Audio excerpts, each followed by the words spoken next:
नमस्कार, मैं Jyoti Bora, Mahatma Gandhi English medium school Bikaner से। तो बच्चों, Saturday it means bagless day. तो बच्चों, आज आपने खूब मस्ती की होगी, खूब खेल खेले होंगे, खूब कहानियाँ सुनी होगी, खूब पेंटिंग्स बनाई होगी, राइम्स गाई होगी और आप बहुत खुश हुए और घर वालों को भी खुश किया होगा। तो बच्चों, आज सैटरडे को मैं आपको एक बहुत अच्छी कहानी सुनाती हूँ। ध्यान से सुनिए। बच्चों, एक बार एक जंगल में एक खरगोश रहता था। खरगोश जहाँ पर रहता था वहाँ पर बहुत सुंदर फूल, बाग, बगीचे और एक झरना बहता था। तो खरगोश थोड़ा शरारती था। वो एक नारियल के पेड़ के नीचे बैठा हुआ ये सोच रहा था कि ये धरती उलट जाए तो कैसा हो। तो बच्चों, क्या धरती उलट सकती थी? नहीं ना? हाँ।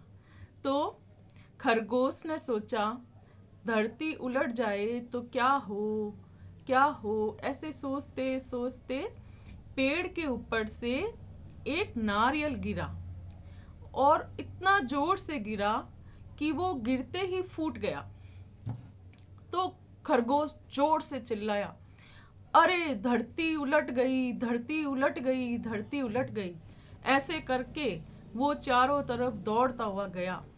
तो उसको रास्ते में बहुत सारे जानवर मिले।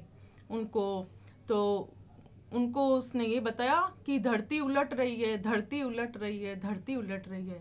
तो वो सारे जानवर भी चीखने चिल्लाने लगे। हाथी, चीता, भेड़िया सब दौड़ते भागते धरती उलट रही है, धरती उलट रही है ऐसे करते हुए शेर के पास पहुंचे। शेर ने पूछा, क्या बात है भाई, तुम इतने सारे व्याकुल क्यों हो रहे हो, क्या हो गया? तो सब ने एक स्वर में बोला, महाराज धरती उलट रही है।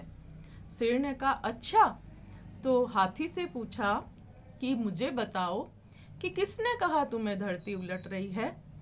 तो हाथी ने बोला, मुझे तो चीते ने बोला था। तो चीते से पूछा, तुम बताओ? तो उसने कहा, मुझे तो सियार ने बोला था। तो ऐसे करके एक एक जानवर का नाम लेते लेते वो खरगोश तक पहुंच गए कि खरगोश ने बोला था। तो शेर ने खरगोश को बोला कि क्यों, क्या देखा तुमने ऐसा जो तुमने कहा कि धरती उलट रही है? तो खरगोश ने कहा, चलो मैं आपको बताता हूँ। तो खरगोश शेर को लेके वहाँ गया और बोला कि ये देखो। तो वहाँ पर शेर ने देखा कि एक नारियल था जो फूटा हुआ पड़ा था। तो शेर ने समझाया कि ये कोई धरती नहीं उलट रही है, देखो ऊपर से नारियल गिरा और वो फूट गया। तो ऐसा शोर नहीं मचाना चाहिए, पहले तुम्हें समझना चाहिए कि आखिर क्या हुआ था। तो खरगोश ने कान पकड़ के सॉरी बोल दिया। तो बच्चों, खरगोश की इस नादानी से पूरा जंगल परेशानी में आ गया था। तो हमेशा ये ध्यान में रखना चाहिए कि खरगोश की तरह मूर्खता नहीं करनी चाहिए। और जो दूसरे जानवर खरगोश की बातों में आकर के शोर मचाने लग गए, धरती उलट रही है, धरती उलट रही है, अगर वो भी उस बात की जड़ तक जाते कि खरगोश ने ऐसा क्या देखा, वो नहीं गए और खरगोश की बात पे विश्वास करके शेर तक पहुंच गए। लेकिन शेर ने जिस तरह समझदारी से काम लिया और उस बात की जड़ तक पहुंचा, तो जीवन में हमेशा किसी भी अफवाहों पे ध्यान नहीं देना चाहिए। पहले समस्या कहाँ से शुरू हुई, किस प्रकार से शुरू हुई, उसको समझना चाहिए। उसके बाद ही समझदारी से काम लेते हुए उसको सुलझाने का प्रयत्न करना चाहिए। तो आई बात समझ में? तो अब कल आप संडे को अपने मम्मी पापा को एक अच्छी अच्छी पेंटिंग बनाकर बताएंगे, एक ड्राइंग कंपटीशन आपके लिए और एक राइम कंपटीशन आप मम्मी को, पापा को, घर में सभी बड़ों को, भाई बहनों को एक अच्छी सी राइम बिल्कुल कॉन्फिडेंस के साथ सुनाएंगे तो आपको सब इनाम में शाबाशी देंगे और आपको बहुत अच्छा लगेगा।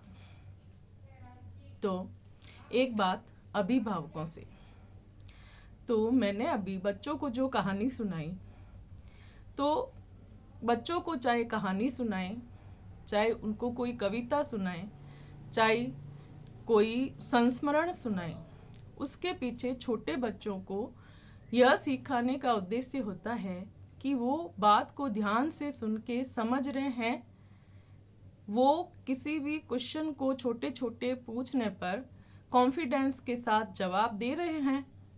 और उसके बाद आती है रीडिंग और राइटिंग की बात कि क्या वो छोटे छोटे लेटर्स, वर्ड्स और सेंटेंसेस और पैराग्राफ पढ़ पा रहे हैं या नहीं।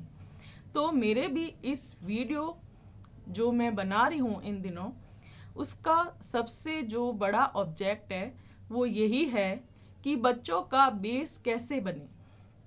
बच्चों का बेस बनाना है मुझे, ऐसा मैंने सोचा है। चाहे वो बच्चा इंग्लिश मीडियम का हो, चाहे वो हिंदी मीडियम का हो, चाहे वो गवर्नमेंट स्कूल का है, चाहे वो प्राइवेट स्कूल का है, चाहे किसी भी स्कूल का हो, बेस बनाने पर हमें ध्यान देना है। अपने बच्चे का बेस बनाइए। बेस में लिसनिंग विद अंडरस्टैंडिंग भी आता है। आप बच्चों को कहानियाँ, कुछ प्रेरक प्रसंग, कुछ यात्रा वृत्तांत या कुछ भी अच्छी अच्छी बातें बताइए। अगर वो सुन करके समझ लेता है तो ये लिसनिंग स्किल की प्राप्ति होती है। उसके बाद अंडरस्टैंडिंग के बाद अगर वो कॉन्फिडेंस के साथ छोटी छोटी बातों का आपको जवाब देने लगता है तो स्पीकिंग स्किल्स का उसमें विकास होता है। और इसी तरीके से रीडिंग और राइटिंग का अगला स्टेप आता है।